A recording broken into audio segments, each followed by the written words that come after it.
So yun, for example, tapos na yung transaction, tapos na yung bayaran, tapos na tayong nagtrabaho kay Sir Troy. Ngayon, pwede tayong mag-review kung naging mabait pa siya sa atin, okay ba yung work sa kanya, naging masungit pa siya, ganun. So, tignan natin ito, previous employer. So, ito siya, si Sir Troy.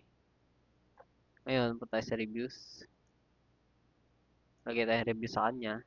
Nari, 5 star, rated review. Ah, naging mabait siya sa akin at hindi ako at walang problema na naganap.